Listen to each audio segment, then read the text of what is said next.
Buenas noches, mi nombre es Yanelis Manuela Rodríguez Rodríguez, estudiante de Medicina de la Universidad Autónoma de Santo Domingo, estudiante de la maestra Nirka Sterling, del Laboratorio de Microbiología.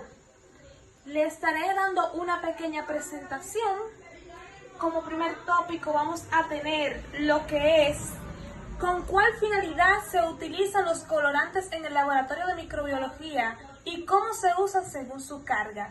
La finalidad de los colorantes en el laboratorio de microbiología se utilizan para teñir las bacterias. También emplean para adicionarlo a los medios de cultivos e inhibir algunos grupos bacterianos. Estas coloraciones lo que tienen como principal es distinguir dos grandes grupos que son las bacterias gram negativas y gram positivas. Entonces, estas bacterias van a tener diferentes clases de tinción de acuerdo al colorante que le proporcionemos. Las bacterias gram positivas, por su gran contenido de proteínas en su pared, el alcohol cetona van a deshidratar tales proteínas y el decolorante no va a salir. Pero por tanto, en las gram negativas, se van a disolver en el alcohol cetona y no van a retener el colorante, por tanto el colorante sale. Pero aquí tenemos una pequeña prueba de dos agares, unas con bacterias gram negativas y otras con bacterias gram positivas. En las bacterias gram negativas vemos que está teñida o está tintada de color rojo o rosa, y en la gram positiva vamos a ver que están de color violetas. Esto se debe a las cargas de los colorantes que se adhieren a las bacterias, ya que las gram negativas necesitan colorantes tales como las safraninas, que son colorantes con cargas positivas para que se adhieran a su estructura. Y los colorantes, la safranina es uno de ellos. En esta tenemos el cristal violeta, que es un colorante negativo, que las bacterias gram positivas adquieren en su estructura. Los medios de cultivo y su clasificación. Los medios de cultivo son sustratos de nutrientes que se utilizan en el laboratorio para proporcionar el crecimiento de bacterias y microorganismos. Estos se van a clasificar de acuerdo a su composición, a su origen y a su consistencia. De acuerdo a su consistencia, estos van a ser sólido, semisólido y líquido. Los semisólidos van a estar contenidos en una placa de Petri y los semisólidos van a estar en un tubo de ensayo o placa de Petri también. Y los líquidos van a estar contenidos lo que es un caldo nutritivo y van a estar contenidos en un tubo de ensayo. Según su composición, estos serán simples, enriquecidos, selectivos, de enriquecimiento, diferencial, de recuento, de transportes espaciales o altamente selectivos. Los medios simples poseen los requisitos mínimos permitiendo el desarrollo y el crecimiento de dichos microorganismos. No son microorganismos tan exigentes los que se desarrollan en medios de cultivos simples, mientras que lo de enriquecimientos, estos microorganismos son más exigentes a la hora de crecer, de reproducirse, y por tanto estos van a tener que agregarle, puede ser sangre, ácido líquido áptico, glucosa, entre otras cosas que permiten y permitirán el adecuado desarrollo de la bacteria. Un ejemplo claro de este va a ser el agar sangre. El agar sangre va a estar enriquecido con sangre, como su nombre lo dice. Entonces, los medios de cultivo selectivo, además de ser enriquecidos, los selectivos, van a estar y van a tener sustancias que van a permitir el crecimiento de unas bacterias y van a inhibir el crecimiento de otros, como si fuera una selección. Entonces,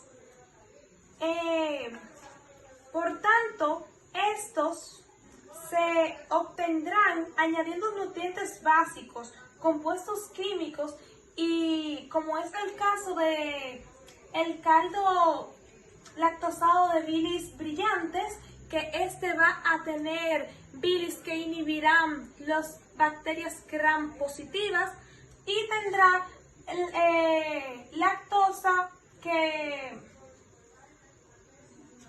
favorecerán al crecimiento de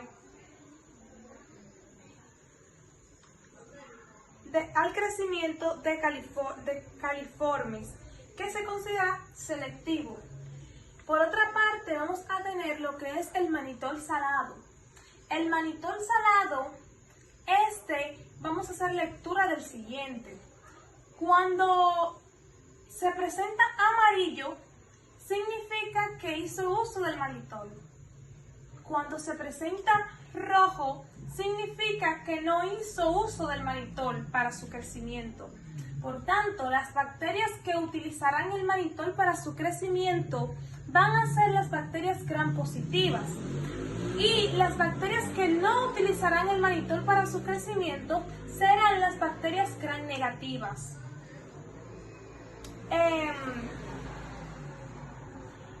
Este está compuesto por pectona y extracto de carne bovino y se considera selectivo. Uso y finalidad del cardo lactosado bilis verde brillante.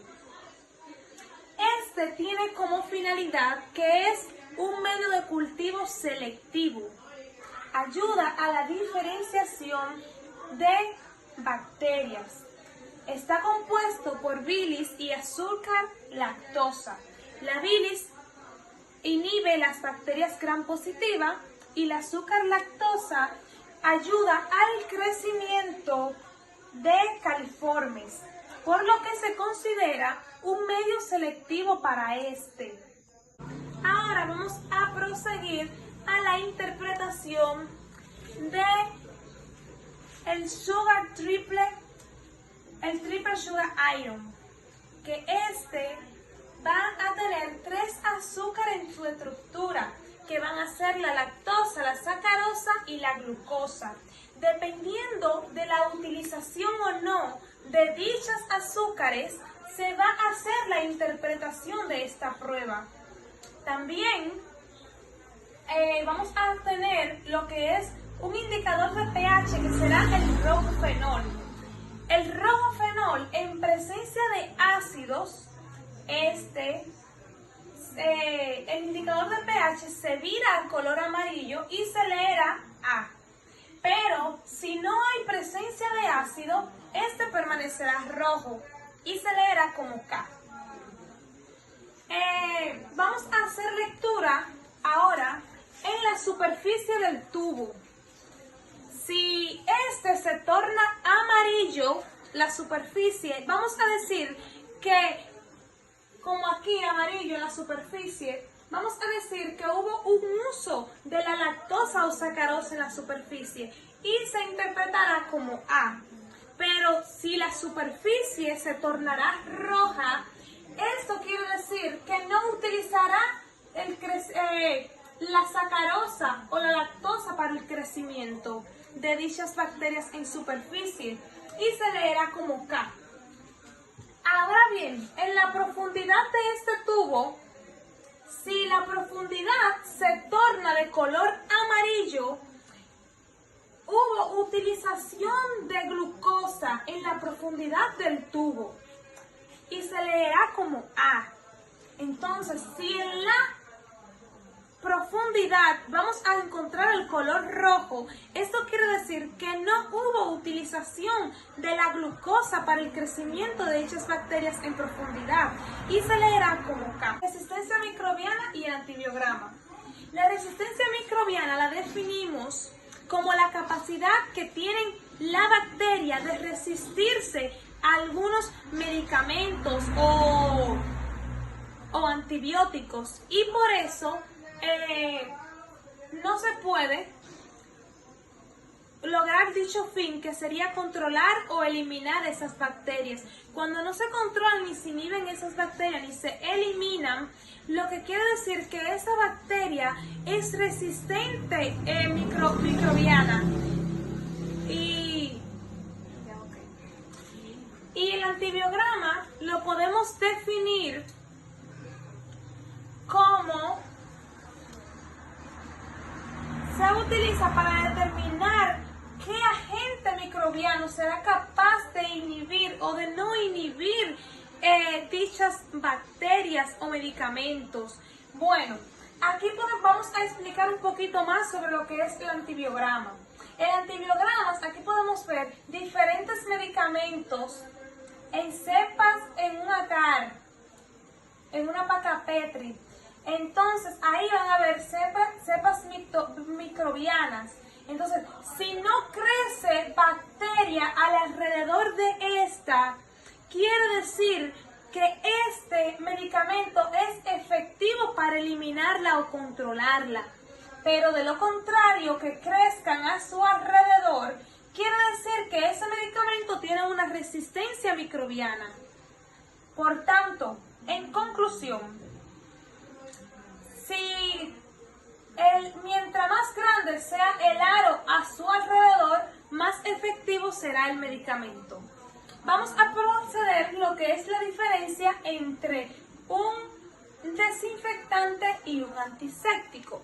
Bueno, un desinfectante es un compuesto químico que se usa para descontaminar materiales u objetos inertes o inanimados y se utiliza, tiene un uso muy grande comercial e industrialmente, mientras que los antisépticos se utilizan para eliminar o inhibir microorganismos o bacterias.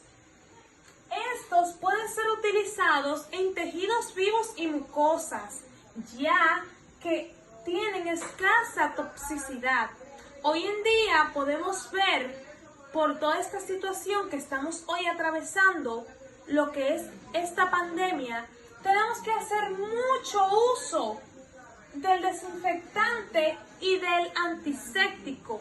Y es bueno que reconozcamos su uso y finalidad de cada uno de estos, ya que sería trágico si confundiéramos uno del otro, ya que el antiséptico es poco tóxico, mientras que el detergente es más tóxico. Por eso se utiliza en superficies inanimadas e inertes. Este es poco tóxico y lo utilizamos en nuestro diario vivir, hoy en estos tiempos. Hasta aquí mi pequeña presentación. Es cuanto y muchas gracias.